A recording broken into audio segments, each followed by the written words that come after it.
What does extra salt do to your body? The planet's tastiest mineral. During the migration in evolution from the sea to the land, we brought sea salt with us in our evolutionary phase. Human body contains many salts of which sodium chloride or table salt is a major one, making around 0.4% of the body's weight, a concentration pretty well equivalent to that in the seawater. So, a 50 kilogram person would contain around 200 grams of sodium chloride, and that is 40 teaspoons.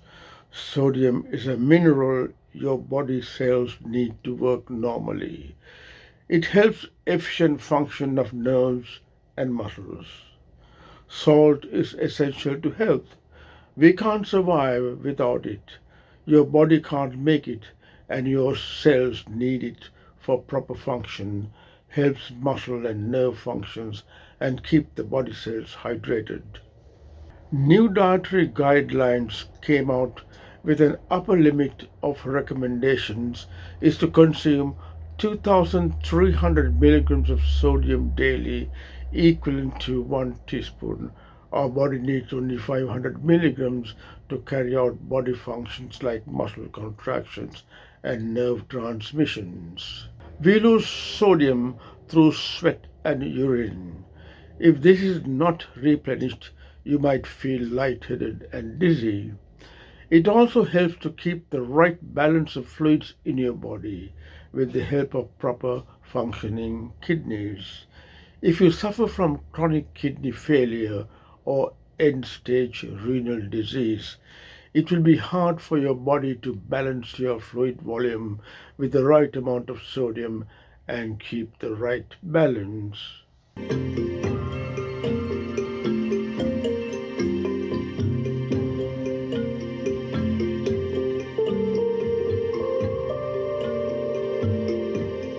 With kidney disease, your kidneys struggle to filter out the excess sodium, causing your blood pressure to go up. High blood pressure can damage your blood vessels, heart, and the brain. If you take a high salt diet or eat lots of salt for a day or two, you will drink lots of water. Why is that? Salt seems to attract more water and alter the sodium balance. As a result, your kidneys remove less water and results in high blood pressure. High blood pressure is related to water retention, increased systemic peripheral resistance, and alters in the endothelial or inner lining function, changes the structure and function of the large elastic tissue of the arterial wall. If you have high blood pressure, you need to reduce your salt intake and eat a diet high in fruits and veggies, and with exercise, you may be able to keep off antihypertensive medication.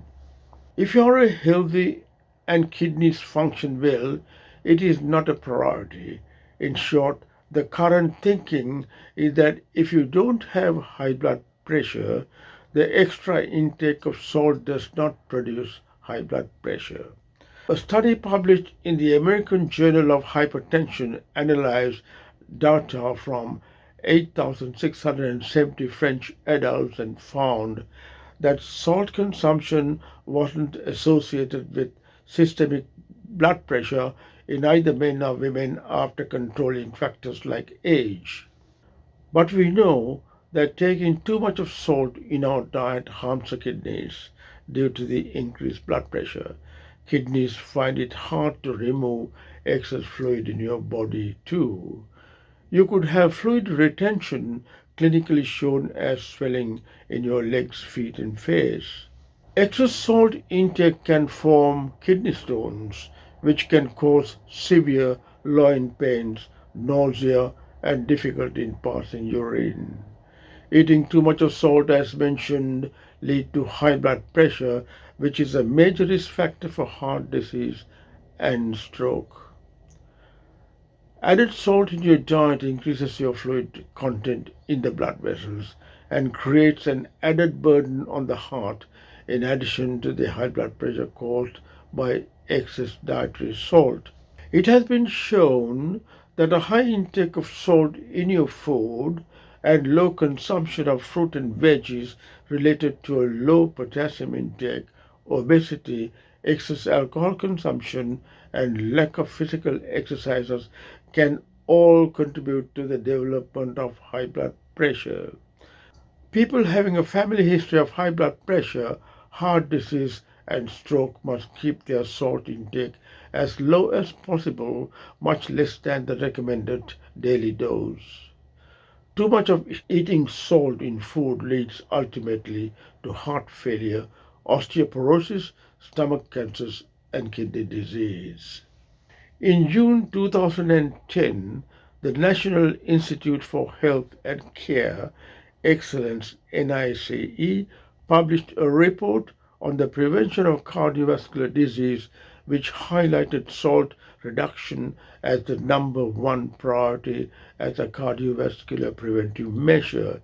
It also highlighted that we should be aiming for a salt intake of less than 3 grams by 2025. Now let's talk about rock salt.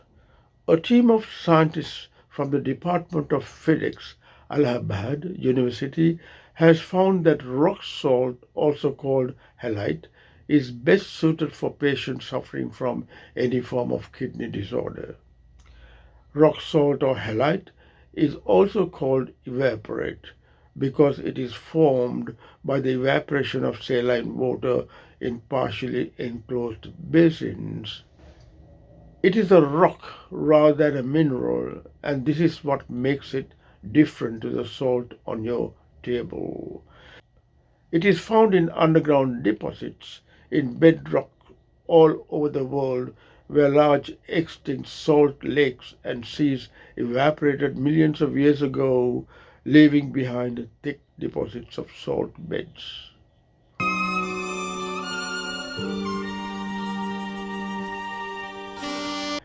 Can you get low levels of sodium in your blood? Salt maintains our fluid and blood volume in the body and maintains our blood pressure. Yes, low levels of salt is called hyponatremia due to drinking too much of water when you have kidney and heart failure, cirrhosis, and using diuretics. People suffering from low salt at first become sluggish and confused due to brain dysfunction, muscles start twitching, and seizures. In severe diarrhea or vomiting, losing salt, just drinking water alone, your salt in blood becomes low and lead to hyponatremia. If you suffer from above symptoms, check your blood electrolytes levels. How do you get osteoporosis due to excess salt intake? Because calcium is important for bone development, too much salt intake can lead to bone weakening. High blood pressure caused due to high salt intake also increases the risk of osteoporosis due to increased loss of calcium in the bones. Some foods can cause low bone density and osteoporosis other than excess salt consumption, such as alcohol, which can lead to bone loss.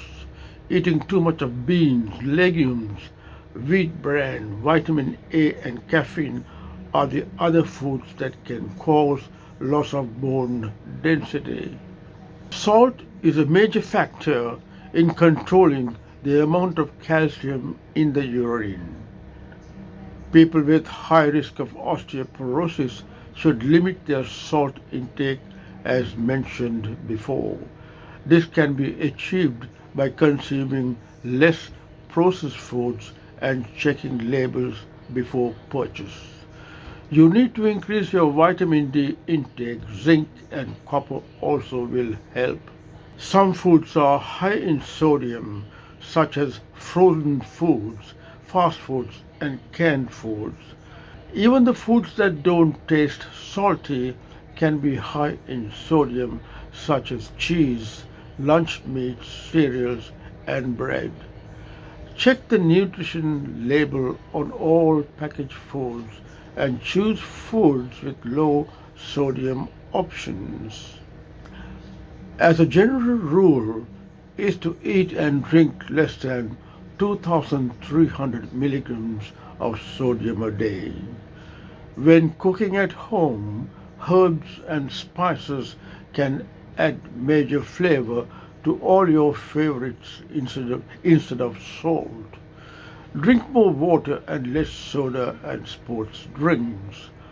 Hope this video talk was useful. So remember, cut down on your added salt intake daily. Take care. Remember, you can always contact me online for advice. Goodbye for now. Trans-Saharan gold trade in the 7th century, caravans of camels would carry cargoes of salt to trade for gold, or bars of gold to trade for salt, sometimes ounce for ounce. Such was the value of and need for salt. Nowadays, with shakers of salt on our tables, has the salt trade grown more sinister? Are we bartering our own good health for the seductive flavor of salt?